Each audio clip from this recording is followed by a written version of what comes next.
Saudi আরবে অগ্নিকাণ্ডে নিহত ১৬ বাংলাদেশির পরিবারের পাশে দাঁড়িয়েছে সরকার। প্রধানমন্ত্রী তারেক রহমান নিহতদের প্রত্যেক পরিবারের জন্য বিশেষ মানবিক অনুদান দেওয়ার নির্দেশ দিয়েছেন।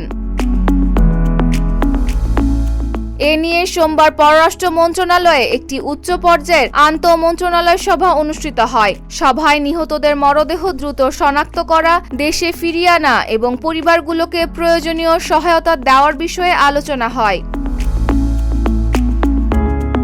সিদ্ধান্ত অনুযায়ী সৌদি কর্তৃপক্ষের সঙ্গে সমন্বয় করে মরদেহ শনাক্তর কাজ করবে বাংলাদেশ দূতাবাস। শনাক্তকরণ শেষে প্রয়োজনীয় আনুষ্ঠানিকতা সম্পন্ন করে সরকারি ব্যবস্থাপনায় মরদেহ সৎকারের ব্যবস্থা করা হবে।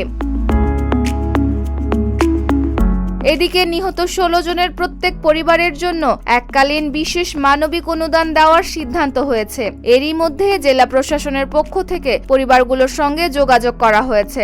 তাৎক্ষণিক সহায়তা হিসেবে প্রত্যেক পরিবারকে ২০,০০০ টাকা করে দেওয়া হয়েছে।